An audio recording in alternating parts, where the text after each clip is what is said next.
നമസ്കാരം. Global guide in Malayalam എന്ന ഈ മലയാള യൂട്യൂബ് ചാനലിലേക്ക് എല്ലാ പ്രേക്ഷകരെയും ഹാർദമായി സ്വാഗതം ചെയ്യുന്നു.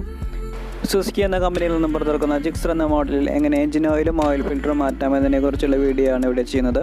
ഈ ഒരു വീഡിയോ കണ്ടാൽ നിങ്ങൾക്ക് നിങ്ങളുടെ മറ്റേതെങ്കിലും ബൈക്കാണെങ്കിലും ആ ഒരു ബൈക്കിൽ എങ്ങനെ എഞ്ചിൻ ഓയിലും ഓയിൽ ഫിൽറ്ററും മാറ്റാം എന്നതിനെക്കുറിച്ചുള്ളൊരു ഐഡിയ ലഭ്യമാകുമെന്ന് പ്രതീക്ഷിക്കുന്നുണ്ട്. നമ്മൾ ഉപയോഗിക്കുന്ന ബൈക്കിന് ആവശ്യമായ എഞ്ചിൻ ഓയിലിൻ്റെ അളവ് ആ ഒരു ബൈക്കിൻ്റെ എഞ്ചിനിൽ തന്നെ രേഖപ്പെടുത്തിയിട്ടുണ്ടായിരിക്കും. ഈ ഒരു ഭാഗത്തായിട്ടാണ് മിക്കതും എഴുതിയിട്ടുണ്ടാവുക. ഈ ഒരു ബൈക്കിന് ആവശ്യമായ എഞ്ചിൻ ഓയിലിൻ്റെ അളവ് 850 ml ആണ്. പക്ഷേ ഞാനിവിടെ വാങ്ങിച്ചിരിക്കുന്നത് 1 ലിറ്ററിൻ്റെ എഞ്ചിൻ ഓയിൽ ബോട്ടിലാണ്. 850 ml 900 ml തുടങ്ങിയ അളവുകളിലെല്ലാം നമുക്ക് ഈ ഒരു എഞ്ചിൻ ഓയിൽ വാങ്ങിക്കാൻ സാധിക്കുന്നതാണ്. ഈ സെയിം എഞ്ചിൻ ഓയിൽ.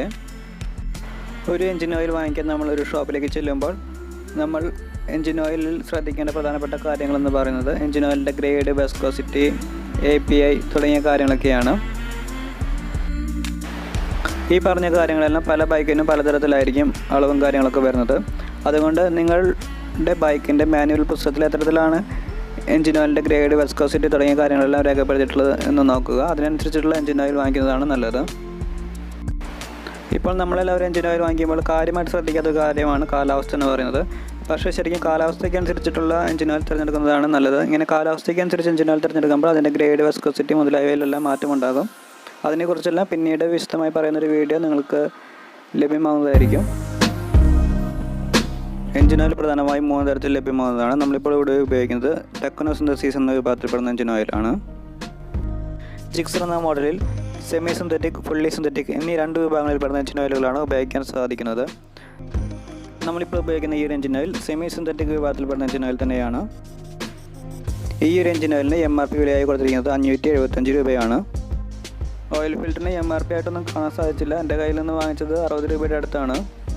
സുസുക്കിയുടെ ജിക്സർ എന്ന മോഡലിൽ ഈ ഒരു ഭാഗത്താണ് നമുക്ക് എഞ്ചിൻ ഓയിലിൻ്റെ അളവ്, എഞ്ചിൻ ഓയിൽ മാറ്റാറായിട്ടുണ്ടോ തുടങ്ങിയ കാര്യങ്ങളെല്ലാം അറിയാൻ സാധിക്കുന്നത്.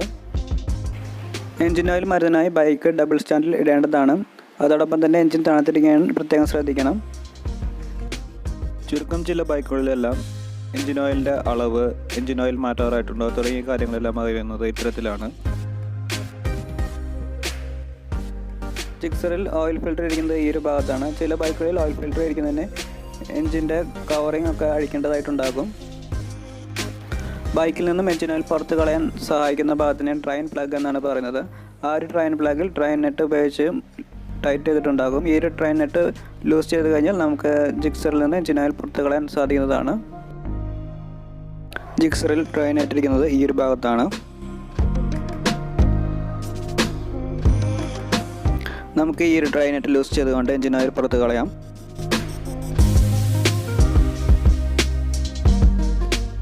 ഈ ഒരു വീഡിയോയിൽ കണ്ട ടെക്നോ സിന്തസിസ് എന്ന വിഭാഗത്തിൽപ്പെടുന്ന ഈ സെയിം എഞ്ചിൻ ഓയിൽ തന്നെയാണ് എല്ലാ പ്രാവശ്യവും ഉപയോഗിക്കാറ് ഈ ഒരു ബൈക്കിൽ.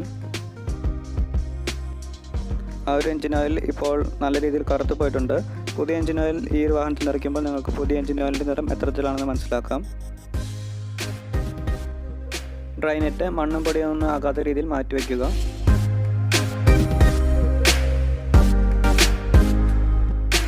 ഇനി നമുക്ക് ജിക്സർ എന്ന ബൈക്കിൻ്റെ ഓയിൽ ഫിൽറ്റർ മാറ്റാം. നമ്മുടെ വാഹനത്തിൻ്റെ എഞ്ചിനിലേക്ക് കരടോ മറ്റനാവശ്യ വസ്തുക്കളോ പോകാതെ സംരക്ഷിക്കുന്നത് ഈ ഒരു ഓയിൽ ഫിൽറ്ററാണ്. അതുകൊണ്ട് തന്നെ ഓരോ തവണ എഞ്ചിൻ ഓയിൽ മാറ്റുമ്പോഴും അതിനോടൊപ്പം തന്നെ ഓയിൽ ഫിൽറ്റർ മാറ്റുന്നത് എഞ്ചിൻ്റെ ലൈഫിന് വളരെ നല്ലതാണ്. ഓയിൽ ഫിൽറ്ററുമായി ബന്ധപ്പെട്ടുള്ള ഇത്തരം അറിവുകൾ ഓയിൽ ഫിൽറ്ററിനെ കുറിച്ച് കൂടുതൽ അറിയാൻ ആഗ്രഹമുള്ളവർക്ക് വേണ്ടി പറഞ്ഞതാണ്. പഴയ ഓയിൽ ഫിൽറ്ററും പുതിയ ഓയിൽ ഫിൽറ്ററും തമ്മിൽ താരതമ്യം ചെയ്യുമ്പോൾ 2 ഓയിൽ ഫിൽറ്ററുകൾ തമ്മിലുള്ള വ്യത്യാസം നമുക്ക് വ്യക്തമായി കാണാൻ സാധിക്കുന്നതാണ്. എഞ്ചിൻ്റെ ഓയിൽ ഫിൽ ചെയ്യുന്ന ക്യാപ്പ് ആദ്യം തന്നെ വരണമെങ്കിൽ വരാം. ഞാനിപ്പോൾ അവസാനം വരുന്നു എന്ന് മാത്രമേ ഉള്ളൂ. ബൈക്കിൻ്റെ എഞ്ചിനിൽ പഴയ എഞ്ചിൻ ഓയിൽ എവിടെയെങ്കിലും കെട്ടിക്കിടക്കുന്നുണ്ടെങ്കിൽ അത്തരം പഴയ എഞ്ചിൻ ഓയിൽ പുറത്തു കളയാനായി ബൈക്ക് ഇരുവശങ്ങളിലേക്കും ചരിക്കുന്നത് വളരെ നല്ലതായിരിക്കും. ഇനി നമുക്ക് ഈ ഒരു ട്രെയിൻ നെറ്റ് ഉപയോഗിച്ചുകൊണ്ട് എഞ്ചിൻ ഓയിൽ പുറത്തു പോകുന്ന ഈ ഒരു ട്രെയിൻ പ്ലഗ് ടൈറ്റ് ചെയ്യാം. ഡ്രൈ നെറ്റ് ടൈറ്റ് ചെയ്യുമ്പോൾ ഓവർ ടൈറ്റ് ആകാതിരിക്കാൻ പ്രത്യേകം ശ്രദ്ധിക്കേണ്ടതാണ്. ഡ്രൈ നെറ്റ് മുറുക്കിയതിന് ശേഷം നമുക്കിനി പുതിയ ഓയിൽ ഫിൽറ്റർ വയ്ക്കാം. ഓയിൽ ഫിൽറ്റർ വയ്ക്കേണ്ടത് ഇത്തരത്തിലാണ്.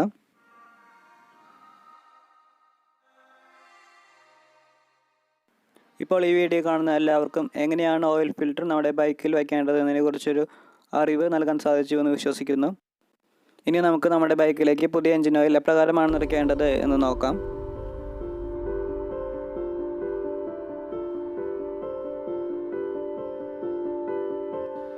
നമ്മളിപ്പോൾ ഇവിടെ ഉപയോഗിക്കുന്ന എഞ്ചിൻ ഓയിൽ സെമി സിന്തറ്റിക് എന്ന വിഭാഗത്തിൽപ്പെടുന്ന എഞ്ചിൻ ഓയിലാണ്.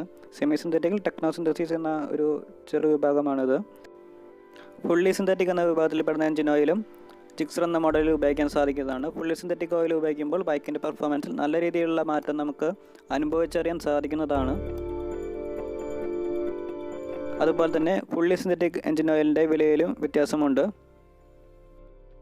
നമ്മളിപ്പോൾ ഈ ഒരു ബൈക്കിന് ആവശ്യമായ എഞ്ചിൻ ഓയിൽ നിറച്ചിരിക്കുകയാണ്. നമുക്കിവിടെ നോക്കിക്കഴിഞ്ഞാൽ എഞ്ചിൻ ഓയിലിൻ്റെ അളവും എഞ്ചിൻ ഓയിലിൻ്റെ നിറവും കാണാൻ സാധിക്കുന്നതാണ്. ഇത്തരത്തിലുണ്ടായിരുന്ന എഞ്ചിൻ ഓയിലാണ് ഈ ഒരു രീതിയിലേക്ക് മാറിയത്. പുതിയതായിട്ട് നിറച്ച ഈ എഞ്ചിൻ ഓയിലിൻ്റെ നിറം കുറച്ച് കിലോമീറ്റർ പിന്നിടുമ്പോൾ ചെറിയ രീതിയിലുള്ള കറുപ്പ് പുതിയ എഞ്ചിൻ ഓയിലിൻ്റെ നിറത്തിൽ വരുന്നത് കാണാൻ സാധിക്കുന്നതാണ്. ഓയിൽ ഫിൽറ്റർ ഇതിനോടനുബന്ധിച്ച് മാറ്റിയിട്ടില്ലെങ്കിൽ പുതിയ എഞ്ചിൻ ഓയിൽ വളരെ പെട്ടെന്ന് തന്നെ കറുപ്പ് നിറത്തിലേക്ക് പോകുന്നത് കാണാൻ സാധിക്കുന്നതാണ്. അങ്ങനെ നമ്മൾ അവസാനമായി എഞ്ചിൻ ഓയിൽ ഫിൽ ചെയ്യുന്നതിൻ്റെ ഓയിൽ ക്യാപ്പും അടയ്ക്കുകയാണ്. അങ്ങനെ എഞ്ചിൻ ഓയിലും ഓയിൽ ഫിൽറ്ററും എങ്ങനെ മാറ്റാമെന്നതിനെക്കുറിച്ചുള്ള ഈ ഒരു വീഡിയോ നിങ്ങൾക്ക് ഉപകാരപ്രദമായി എന്ന് വിശ്വസിക്കുന്നു. ഈ ഒരു വീഡിയോ ഇഷ്ടപ്പെട്ടുവെങ്കിൽ ലൈക്ക് ചെയ്യുക. ബാക്കിയുള്ള എഞ്ചിൻ ഓയിൽ നമുക്കിവിടെ കാണാൻ സാധിക്കുന്നതാണ്. ഈ ഒരു വീഡിയോയെക്കുറിച്ചുള്ള നിങ്ങളുടെ വലിയേറെ അഭിപ്രായങ്ങൾ ഇവയുടെ കമൻറ്റ് ബോക്സിൽ പ്രതീക്ഷിക്കുന്നു. ഗ്ലോബൽ ഗൈഡ് ഇൻ മലയാളം എന്ന ഈ മലയാളം യൂട്യൂബ് ചാനലിലേക്ക് ഈ ഒരു വീഡിയോയിൽ കൂടി ആദ്യമായിട്ടാണ് നിങ്ങൾ എത്തിച്ചേർന്നതെങ്കിൽ ഗ്ലോബൽ ഗൈഡ് ഇൻ മലയാളം എന്ന ഈ മലയാളം യൂട്യൂബ് ചാനൽ സബ്സ്ക്രൈബ് ചെയ്ത് അതിനടുത്ത് കാണുന്ന ബെല്ലൈക്കണിൽ അമർത്തും എന്ന പ്രതീക്ഷയോടെ ഈ വീഡിയോ ഇവിടെ അവസാനിപ്പിക്കുകയാണ്. നന്ദി, നമസ്കാരം.